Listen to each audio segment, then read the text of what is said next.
ನಾನು ನಿಮ್ಮ ಮುತ್ತು. ಈ ಒಂದು ವಿಡಿಯೋದಲ್ಲಿ ಅಂಬೇಡ್ಕರ್ ಜಯಂತಿ ಒಂದು ಪುಟ್ಟ ಭಾಷಣವನ್ನು ನೋಡೋಣ. ಯಾವ ರೀತಿಯಾಗಿ ಭಾಷಣ ಮಾಡುವಾಗ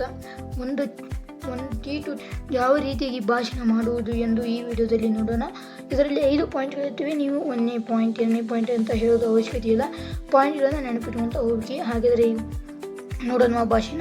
ಅದಕ್ಕಿಂತ ಮುಂಚೆ ನೀವೇನಾದರೂ ನಮ್ಮ ಚಾನಲನ್ನು ಹೊಸದಾಗಿ ಬಂದು ಈ ವಿಡಿಯೋಗೆ ನೋಡ್ತಾ ಇದ್ದೀರಿ ಅಂತಂದರೆ ನಮ್ಮ ಚಾನಲನ್ನು ಇನ್ನೂ ಸಬ್ಸ್ಕ್ರೈಬ್ ಮಾಡಿ ಪಕ್ಕದಲ್ಲಿರೋ ಬೆಲ್ ಐಕನನ್ನು ಟಚ್ ಮಾಡಿ, ಅಂದರೆ ನಿಮಗೆ ನಾವು ಹಾಕುವಂಥ ಹೊಸ ವಿಡಿಯೋಗಳ ನೋಟಿಫಿಕೇಷನ್ ಬರುತ್ತೆ ಅಂತ ಹೇಳುತ್ತಾ ಈ ವಿಡಿಯೋ ನಿಮಗೆ ಇಷ್ಟ ಆದರೆ ಸಾಧ್ಯವಾದರೆ ಲೈಕ್ ಕೊಡಿ ಅಂತ ಹೇಳುತ್ತಾ ವಿಡಿಯೋನ ಬನ್ನಿ. ಹಾಗಾದರೆ ವಿಡಿಯೋನ ಸ್ಟಾರ್ಟ್ ಮಾಡೋಣ. ಮೊದಲನೇ ಪಾಯಿಂಟ್ ಏನಿದೆ ಅಂತ ನೋಡೋಣ. ಎಲ್ಲರಿಗೂ ಶುಭೋದಯ. ಇಂದು 14ನೇ ಏಪ್ರಿಲ್ ಅಂಬೇಡ್ಕರ್ ಅವರ ಜಯಂತಿ. ಅವರ ಕುರಿತು ಮಾತನಾಡಲು ಬಯಸುತ್ತೇನೆ ಅಂತ ಇದೆ. ಇನ್ನು ನೋಡಿದ್ರೆ, ದಲಿತ ನಾಯಕರೆಂದೇ ಪ್ರಸಿದ್ಧರಾದವರು, ಭಾರತದ ಮೊದಲ ಕಾನೂನು ಮಂತ್ರಿಯಾಗಿ ಕಾರ್ಯನಿರ್ವಹಿಸಿದರು. ಸಂವಿಧಾನ ರಚಿಸಿದ ಇವರನ್ನು ಭಾರತ ಸಂವಿಧಾನ ಶಿಲ್ಪಿ ಎಂದು ಕರೆಯುತ್ತಾರೆ. ಡಿಸೆಂಬರ್ 6, 1956ರಲ್ಲಿ ಅನಾರೋಗ್ಯದಿಂದ ನಿಧನರಾದ ಅವರಿಗೆ 1990ರಲ್ಲಿ ಮರಣೋತ್ತರ ಭಾರತ ರತ್ನ ನೀಡಿ ಗೌರವಿಸಿತು ಎಂದು ತಿಳಿಸುತ್ತಾ ನನ್ನ ಈ ಪುಟ್ಟ ಭಾಷಣ ಮುಗಿಸುತ್ತೇನೆ. ಅಥವಾ ನೀವು ಏನಾದರೂ ಅನ್ನಬಹುದು, ವಿರಾಮ ನೀಡುತ್ತೇನೆ, ಮುಗಿಸುತ್ತೇನೆ ಅಂತಂದ್ರು ಒಂದೇ,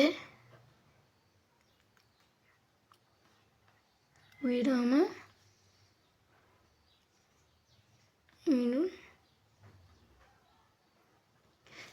ನೀಡುತ್ತೇನೆ ಅಂದರು ಒಂದೇ, ಮುಗಿಸುತ್ತೇನೆ ಅಂದರೆ ಏನಂದ್ರು ನೀವು ಅನ್ಕೊಂಡು.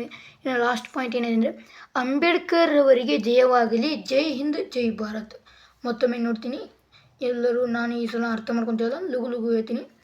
ಎಲ್ಲರಿಗೂ ಶುಭೋದಯ. ಇಂದು 14ನೇ ಏಪ್ರಿಲ್ ಅಂಬೇಡ್ಕರ್ ಅವರ ಜಯಂತಿ. ಅವರ ಕುರಿತು ಮಾತನಾಡಲು ಬಯಸುತ್ತೇನೆ. ದಲಿತ ನಾಯಕರೆಂದೇ ಪ್ರಸಿದ್ಧರಾದವರು, ಭಾರತದ ಮೊದಲ ಕಾನೂನು ಮಂತ್ರಿಯಾಗಿ ಕಾರ್ಯನಿರ್ವಹಿಸಿದರು. ಸಂವಿಧಾನ ರಚನೆ ಇವರನ್ನು ಭಾರತದ ಸಂವಿಧಾನ ಶಿಲ್ಪಿ ಎಂದು ಕರೆಯುತ್ತಾರೆ. ಡಿಸೆಂಬರ್ 6, 1956ರಲ್ಲಿ ಅನಾರೋಗ್ಯದಿಂದ ನಿಧನರಾದರು. ಅವರಿಗೆ 1990ರಲ್ಲಿ ಮರಣೋತ್ತರ ಭಾರತ ರತ್ನ ನೀಡಿ ಗೌರವಿಸಿತು ಎಂದು ತಿಳಿಸುತ್ತಾ ನನ್ನ ಈ ಪುಟ್ಟ ಭಾಷಣವನ್ನು ಮುಗಿಸುತ್ತಿದ್ದೇನೆ, ವಿರಾಮ ನೀಡುತ್ತಿದ್ದೇನೆ. ಅಂಬೇಡ್ಕರ್ ಅವರಿಗೆ ಜಯವಾಗಲಿ, ಜೈ ಹಿಂದ್, ಜೈ ಭಾರತ್. ಈ ವಿಡಿಯೋ ನೋಡಿದ್ರಲ್ಲ ಫ್ರೆಂಡ್ಸ್, ಹೇಗಿತ್ತು? ಇದೊಂದು ಪುಟ್ಟ ಭಾಷಣ ಅಂತ. ಇದು LKG, UKG, 1ನೇ ತರಗತಿ, 2ನೇ ತರಗತಿ, 3ನೇ ತರಗತಿ, 4ನೇ ತರಗತಿ, ನಲಿಕಲಿ ಹಂತದವರೆಗೂ ಇದೊಂದು ಭಾಷಣ ಭಾರಿ ಅದ್ಭುತವಾಗಿ ಇರುವಂಥದ್ದು. ಇಂಥ ವಿಡಿಯೋಗೆ ಸಬ್ಸ್ಕ್ರೈಬ್ ಮಾಡಿದ್ದೀರಲ್ವಾ?